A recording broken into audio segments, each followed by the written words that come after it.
What is your observation on Bangladesh election and are you ক্ষমতার দুর্দান্ত প্রতাপে শেখ হাসিনা সরকার যখন দেশের গণমাধ্যমের গলা টিপে ধরেছিল এবং তার অপশাসনের কোনো প্রকার তথ্য পরিবেশন করতে দিচ্ছিল না, তখন আন্তর্জাতিক পরিসরে বাংলাদেশের গণতন্ত্র, মানবাধিকার ও ন্যায় বিচার সংশ্লিষ্ট বিভিন্ন বিষয় তুলে ধরে তৎকালীন হাসিনা সরকারকে বরাবরই প্রশ্নবিদ্ধ করেছেন সাংবাদিক মুশফিকুল ফজল আনসারী। জাতিসংঘ, white house, Pentagon, state department সহ গুরুত্বপূর্ণ আন্তর্জাতিক দপ্তরগুলোতে বাংলাদেশের মানুষের ভোটাধিকার হরণ, গণহত্যা ও অপশাসনের কথা তুলে ধরার মাধ্যমে সবসময় ফ্যাসিস্ট সরকারকে প্রশ্নের মুখোমুখি করেছিলেন বাংলাদেশে এই সাংবাদিক। atrocities and killings resulting from the former dictator Sheikh Hasina's shoot on sight order earlier this month. স্বৈরশাসক Sheikh হাসিনার পতনের পেছনে যুক্তরাষ্ট্র ও জাতিসংঘের নীতি নির্ধারণীতে যে কজন মানুষ গুরুত্বপূর্ণ ভূমিকা রেখেছেন তাদের একজন মুশফিকুল ফজল আনসারী। তার সম্পর্কে বাংলাদেশের ডেপুটি অ্যাম্বাসেডর হিসেবে দায়িত্ব পালন করে যাওয়া যুক্তরাষ্ট্রের কূটনীতিক জন ড্যানিয়েলস এক টুইটে লিখেছেন, যুক্তরাষ্ট্রের নীতি নির্ধারকদের সামনে বাংলাদেশের হুমকিসমূহ তুলে ধরার ক্ষেত্রে মুশফিকুল ফজল আনসারীর অনন্য ভূমিকা ইতিহাস মনে রাখবে। Are you congratulating from the State Department or President to the new government? Sheikh Hasina সরকারের যন্ত্রণার কারণেই সাংবাদিক বাংলাদেশের বিভিন্ন গণমাধ্যমে গুরুত্বপূর্ণ দায়িত্ব পালন করেছিলেন। কূটনৈতিক প্রতিবেদক হিসেবে কাজ করেছেন দৈনিক ইত্তেফাকে, বেসরকারি টেলিভিশন এনটিভিতে কূটনীতিকদের নিয়ে বিশেষ প্রোগ্রাম সঞ্চালনা করেছেন তিনি। এছাড়াও সংবাদ সংস্থা ইউএনবিতে বিশেষ প্রতিবেদক হিসেবে কাজ করেছেন এই সাংবাদিক। অন্যদিকে আন্তর্জাতিক গণমাধ্যমেও কাজের অভিজ্ঞতা রয়েছে তার। ওয়ার্ক এক্সপিরিয়েন্স রিপোর্টার হিসেবে কাজ করেছেন বিশ্বের প্রভাবশালী পত্রিকা দ্য টাইমস ও সানডে টাইমসে। এছাড়া BBC, Al Jazeera, CNN, NDTV সহ আন্তর্জাতিক বিভিন্ন গণমাধ্যমে বাংলাদেশের গণমানুষের হয়ে দিয়েছেন একাধিক সাক্ষাৎকার।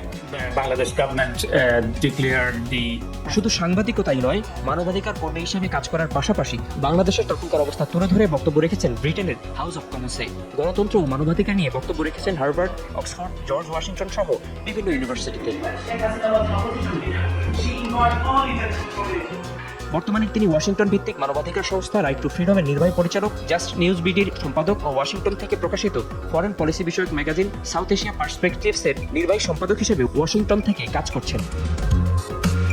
গণতন্ত্র ও সুশাসনের জন্য লড়ে যাওয়া এই সাংবাদিক এখন বহুল চর্চিত নাম। সাম্প্রতিক ছাত্র জনতার অভ্যুত্থানের প্রতিটি ঘটনা জাতিসংঘের সদর দপ্তর, স্টেট ডিপার্টমেন্ট, পেন্টাগন ও হোয়াইট হাউসে তুলে ধরার মাধ্যমে আন্দোলনের আসল চিত্র বিশ্ব দরবারে পৌঁছে দেন এই সাংবাদিক। as Prime Minister declared shoot on sight order.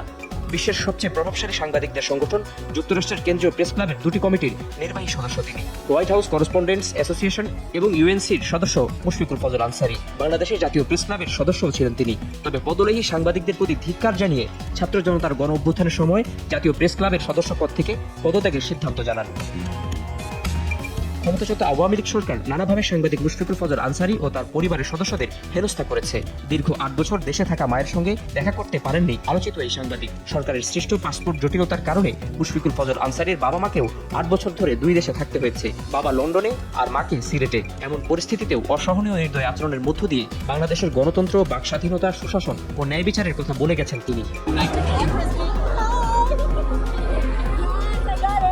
নানা অর্জনে ভূষিত এই সাংবাদিক বাংলাদেশের বাইরে থেকেও দেশের গণতন্ত্র, ন্যায় বিচার ও সুশাসনের জন্য যেভাবে চেষ্টা চালিয়ে গেছেন তা বাংলাদেশের সাংবাদিকতার ইতিহাসে অনন্য নজির হয়ে থাকবে, এমনটাই বলছেন সচেতন মহল।